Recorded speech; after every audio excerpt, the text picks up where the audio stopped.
Vlatipa Podcast. Ensemble, déconstruisons les clichés psy.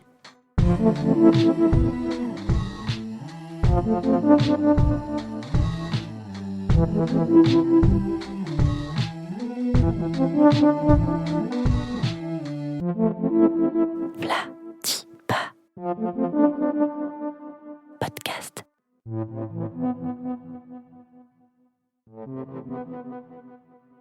Hello, bienvenue sur Vlatipa. Aujourd'hui, et comme d'habitude, vous serez accompagnés par moi, Déborah. Et par moi, Solène. Bonne écoute. Dans cet épisode, nous allons parler des troubles de la personnalité borderline. Avec nous aujourd'hui pour en parler, nous avons la chance d'accueillir Florence Guenot. Florence, tu es psychologue psychothérapeute orientée en thérapie systémique et cognitivo-comportementale. Tu es actuellement directrice du département de psychologie du réseau fribourgeois de santé mentale. Tu interviens dans des cours à l'Université de Fribourg et tu as également une pratique privée. Tu as fait partie de nombreux projets et notamment le programme PRISM au RFSM. C'est un programme basé sur la thérapie comportementale dialectique pour aider les personnes avec un trouble borderline à apprendre à gérer leurs émotions et les comportements dysfonctionnels et ou autodommageables qui en résultent. Voilà, donc bonjour Florence et bienvenue. Merci d'avoir accepté de participer à ce podcast. Bonjour, merci beaucoup à vous. Afin de mieux comprendre de quoi on va parler aujourd'hui, comment on pourrait décrire en fait le trouble de la personnalité borderline ? Ça, c'est une vraie question fondamentale parce que actuellement, en fait, on devrait peut-être plutôt parler d'un trouble de la régulation des émotions, puisque quand on souffre d'un trouble de la personnalité borderline, au fond, on a beaucoup de difficultés à réguler ses propres émotions, ce qui va entraîner au fond beaucoup d'impulsivité et des comportements qui vont poser des problèmes à l'individu. Donc si par exemple on est dysrégulé au niveau de sa colère, on peut en arriver à vouloir par exemple s'automutiler, donc à avoir des comportements sur soi de violence, ou alors à être agressif envers son entourage, ses collègues par exemple. Ça c'est pour la colère, mais ça peut être le cas avec d'autres émotions. Ça c'est un des premières, on dirait une des premières caractéristiques du trouble, ce problème de régulation des émotions, et c'est ça qui va être le plus difficile dans la vie de l'individu. Du coup, c'est la régulation émotionnelle qui est un peu le point central de tout ça. Est-ce qu'il y a d'autres critères qui, en tout cas dans la clinique, qui doivent être cochés entre guillemets quand on parle de ça ? Donc la dysrégulation émotionnelle, elle va entraîner justement d'autres dysrégulations, on pourrait dire ça comme une dysrégulation en termes de comportement, les automutilations par exemple, comme on a déjà dit tout à l'heure. Mais il y a aussi une dysrégulation interpersonnelle, ça va entraîner beaucoup de difficultés avec son entourage.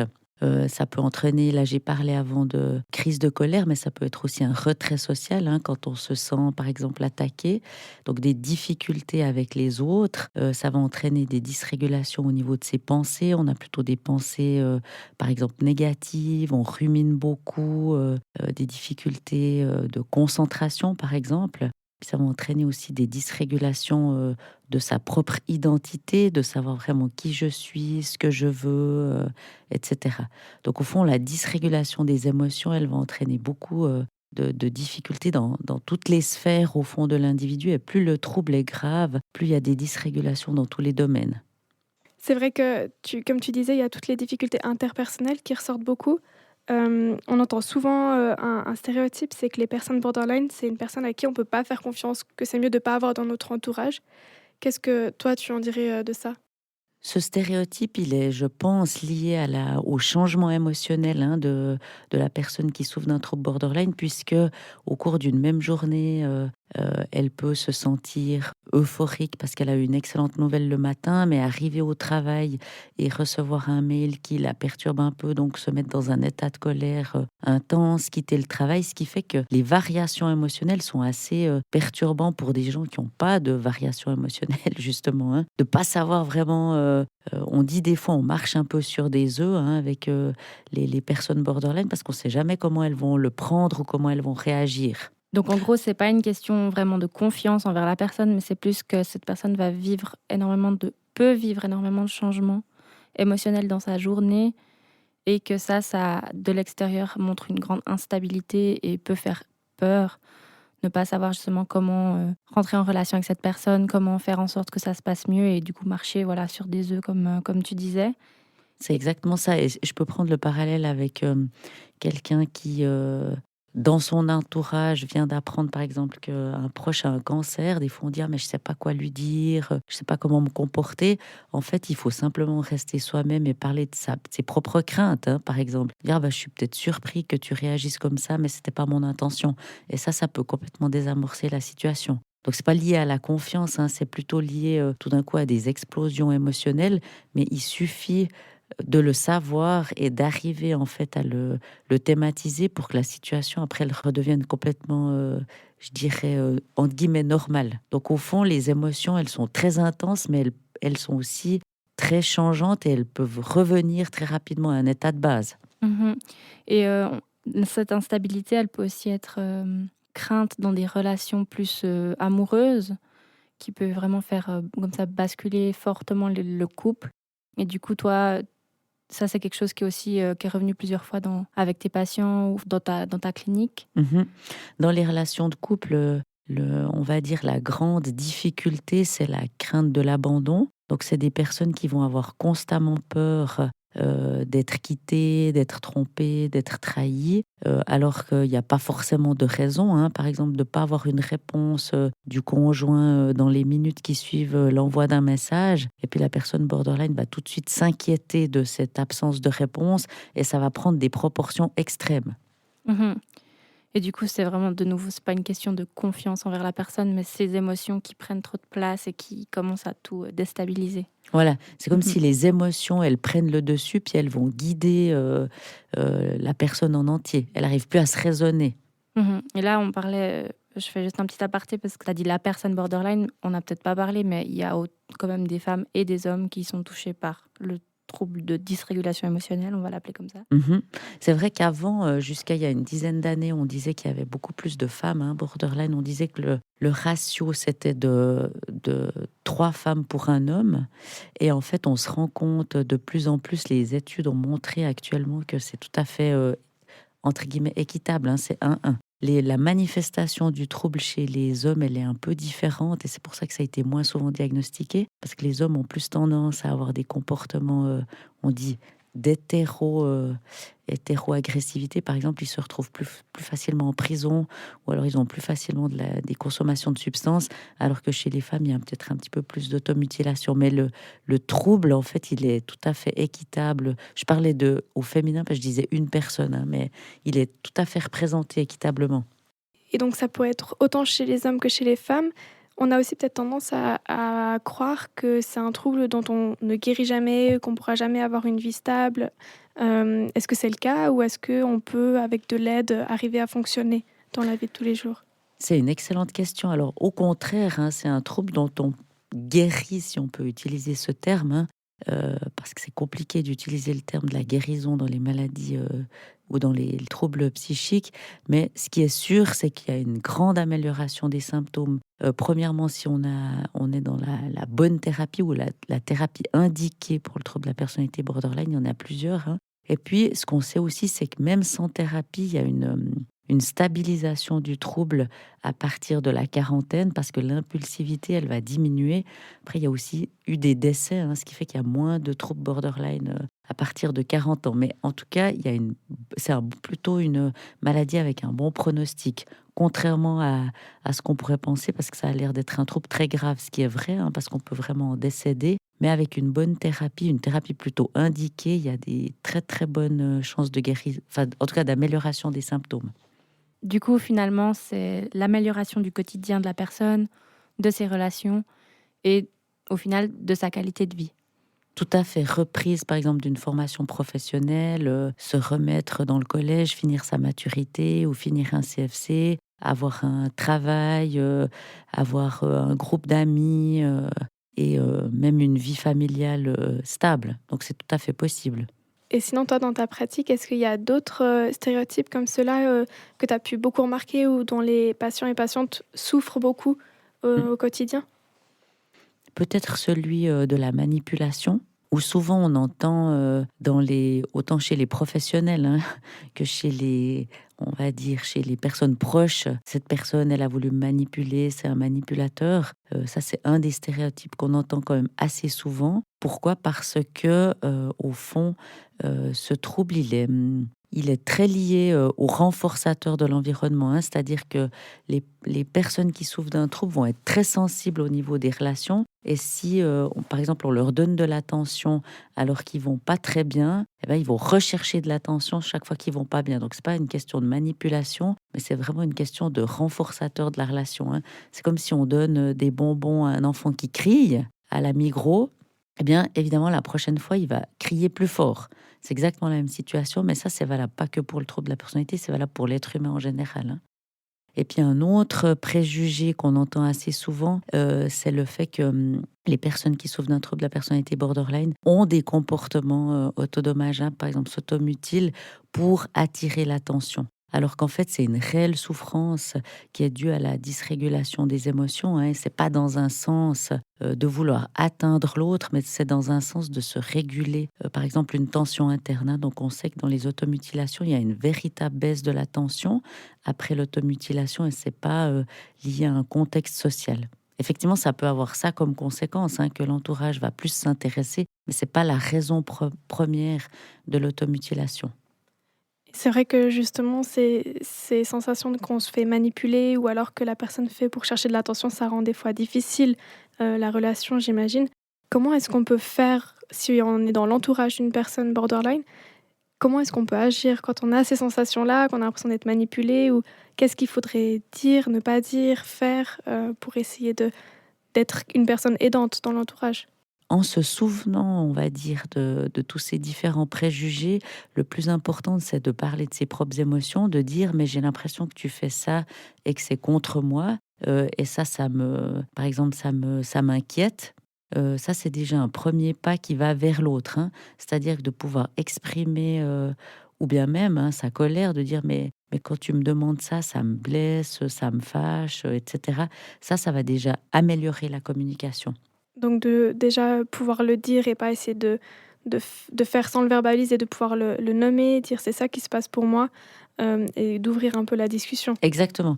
Par exemple, dans un couple, hein, si un des 2 reçoit beaucoup de messages, ça serait de dire: «Mais tu sais, tu peux me faire confiance, même si la confiance, c'est jamais absolu à 100%, et je te demande d'arrêter de m'envoyer ces messages parce que ça me perturbe, ça me blesse, ça m'agace et c'est pas vivable pour moi». Donc de thématiser, au fond, ce qui se passe et pas de vouloir fuir la situation parce que ça va empirer le sentiment d'abandon. C'est Mmh. pas toujours facile, hein, de le faire comme ça, par contre. Ouais, je m'imagine justement thématiser, mais en fait, c'est aussi c'est un travail finalement, comme avec d'autres amis ou quand on a des conflits, on discute et ça se règle pas forcément en 15 minutes et on a posé les choses et voilà. Tout à fait. Mais par contre, d'avoir cette posture, voilà, d'être à l'écoute et puis de pouvoir verbaliser ce qui se passe, ça serait aidant. Tout à fait.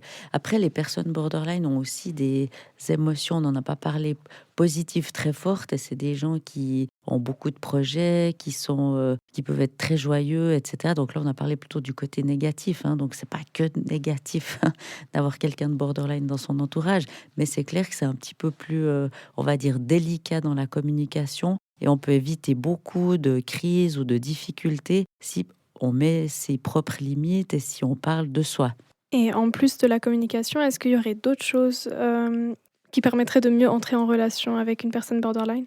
Bon, les personnes borderline, en général, entrent très facilement en relation et des fois trop, parce qu'ils vont plutôt beaucoup parler d'eux très très rapidement, hein, en 5 minutes, parler de leur passé, de leurs difficultés ou par exemple, même des traumas qu'ils ont vécus.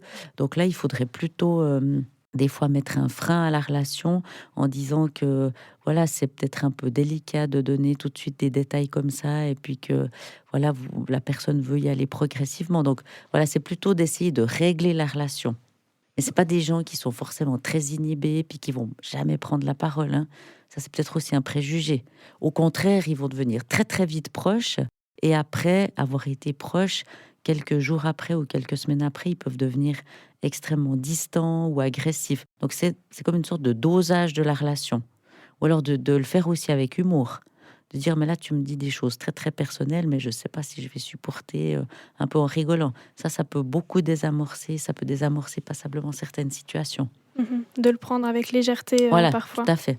Et d'anticiper le risque de, pas de la rupture, mais d'avoir une sorte de déception.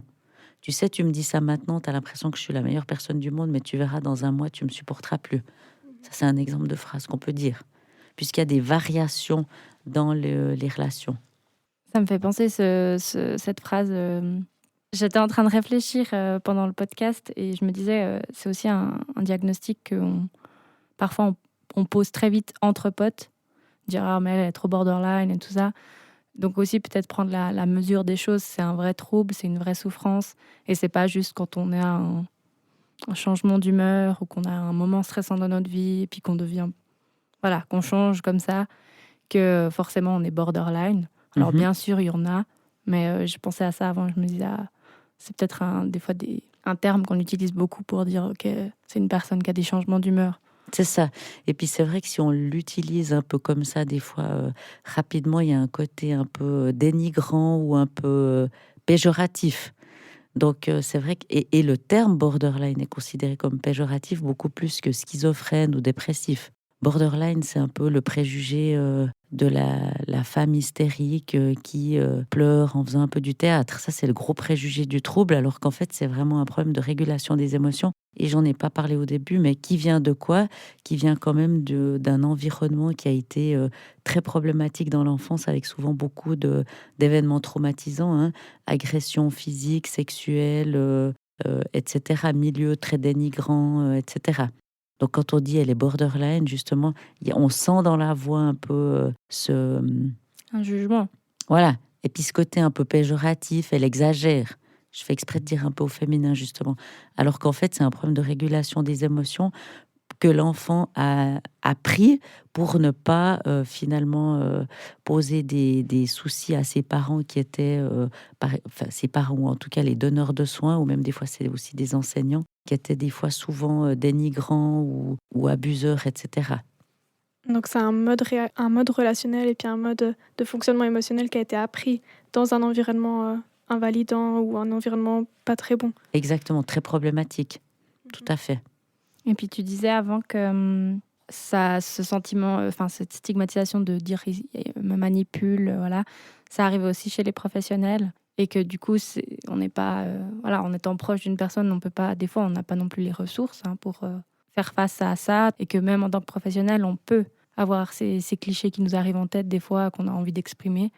C'est quoi les ressources ici sur Fribourg, autant pour les proches que pour les professionnels, que pour les personnes avec un trouble borderline? Déjà, les ressources pour les professionnels, c'est d'avoir une bonne connaissance du trouble, de se dire, parce que c'est un trouble effectivement qui est assez épuisant pour les professionnels, parce que ça va demander de bien réfléchir à la façon dont on va exprimer les choses, etc.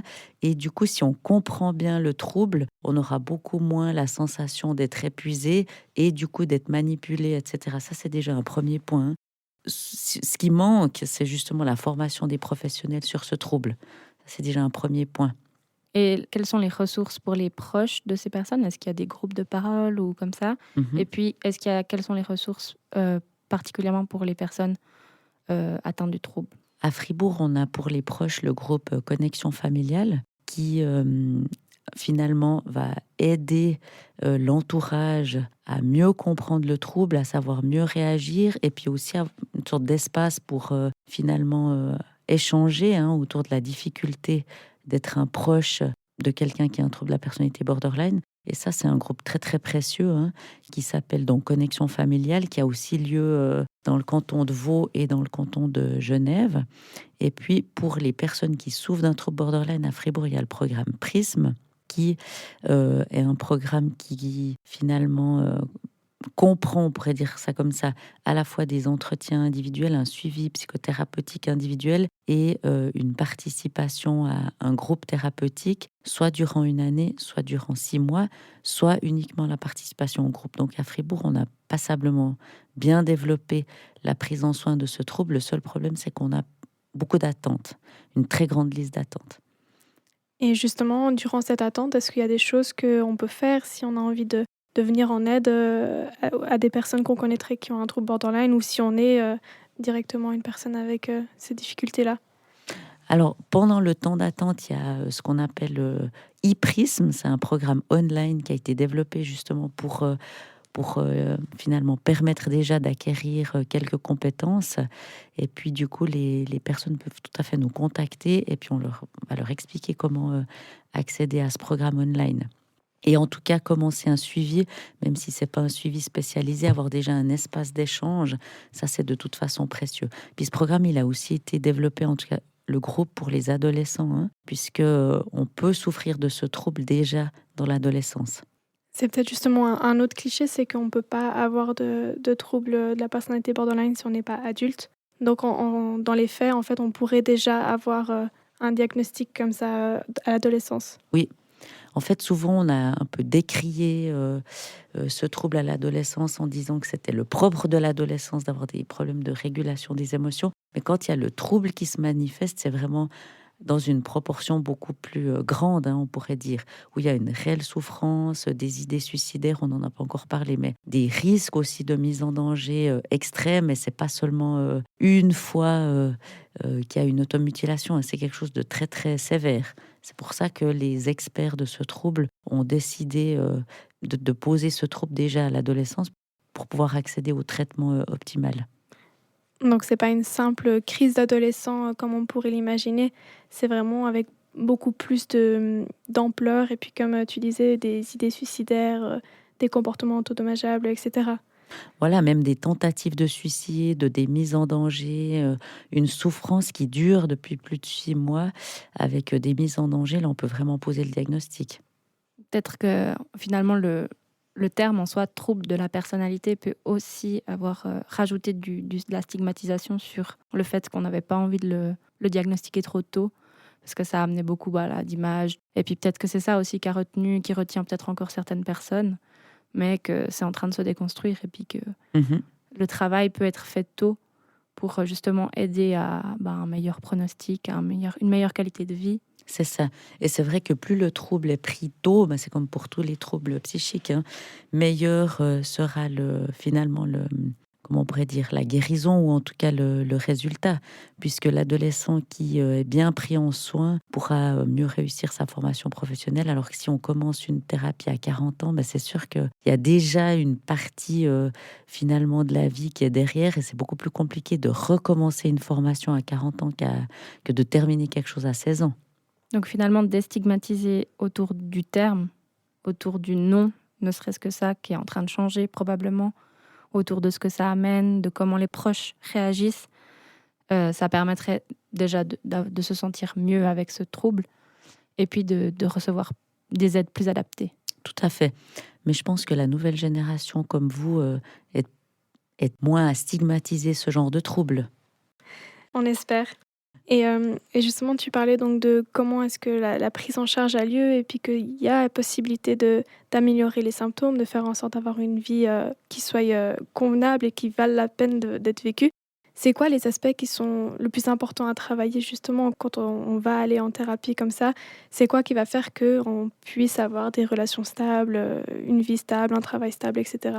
Je dirais qu'il y a vraiment un peu 2 parties dans la thérapie, 2 côtés, hein. C'est pour ça que ça s'appelle une thérapie, celle que je pratique, une thérapie dialectique, hein, parce qu'il y a à la fois, un côté d'acceptation, de la réalité, accepter que peut-être on a eu un environnement familial difficile qu'on ne pourra pas changer. Ça, c'est un grand travail, hein. Qu'il y a des traumas ou des choses qu'on a vécues, comme du harcèlement, hein, qui est passé. On ne peut pas changer le passé, donc ça, c'est tout un travail, une partie de la thérapie. Puis l'autre partie de la thérapie, c'est plus sur le changement, où on va essayer d'apprendre à réguler ses émotions. On va essayer de comprendre dans quelle émotion on se sent, comment ça se manifeste dans son corps. On va essayer de modifier certains comportements problèmes à l'aide de jeux de rôle. Comment est-ce que je peux demander de l'aide? Comment est-ce que je peux, par exemple, utiliser une stratégie fonctionnelle au lieu de m'automutiler, par exemple sortir au lieu de rester tout seul, etc. Et en fait, ce qui est assez difficile dans cette thérapie, c'est comme quand on apprend à faire du ski, hein, c'est qu'on doit vraiment s'entraîner toujours, encore, des fois plusieurs fois par semaine pour que les nouvelles stratégies soient mises en place. C'est comme s'il y a des choses qui n'ont pas été apprises. Et donc j'imagine que c'est pas linéaire, que c'est un processus qui prend du temps et qui met du temps avant de pouvoir fonctionner. Exactement. C'est tout à fait. L'apprentissage prend du temps, n'importe quel apprentissage, hein, que ce soit du ski, de la musique. Tout d'un coup, un jour, on a l'impression qu'on maîtrise le morceau, puis le lendemain, il faut tout recommencer. Donc, c'est pas linéaire et ça veut pas dire que ça ne marche pas s'il y a des moments plus difficiles et des rechutes. Et ça, c'est un point très important que tu soulignes parce que souvent, l'entourage ou les patients se découragent quand il y a des moments où ça va moins bien, alors que ça fait partie de l'évolution. Un enfant qui apprend à marcher, il va tomber, mais lui, spontanément, il va se relever puis il va continuer parce qu'il est motivé à l'objectif. Donc nous, on doit motiver le patient à l'objectif final. C'est comme quand on fait un marathon. Pas trop vite, mais longtemps. Exactement. On continue. Avec tout ça, on peut peut-être faire un petit résumé de tout ce qu'on vient de dire aujourd'hui. Donc on remarque que le trouble de la personnalité borderline, ça amène de nombreux stéréotypes qui renforcent grandement la stigmatisation des personnes qui vivent avec ce trouble. Comme tu as bien pu le mettre en évidence, c'est des personnes qui vivent avec une difficulté de régulation émotionnelle. C'est pas des personnes manipulatrices, c'est pas des personnes à qui on peut pas faire confiance. Au contraire, avec un bon suivi psychologique, c'est des personnes qui peuvent avoir une vie relativement stable et qui peuvent même mettre en pratique beaucoup de compétences. Et puis, c'est aussi des personnes qui ont en général des super personnalités. On ne va pas non plus parler que des aspects négatifs. En tout cas, on te remercie encore, Florence, d'être venue pour discuter de ce thème très important. Merci beaucoup à vous. Et nous, on se réjouit de vous retrouver avec le prochain épisode qui parlera de la schizophrénie, accompagné de Jérôme Favreau. À bientôt!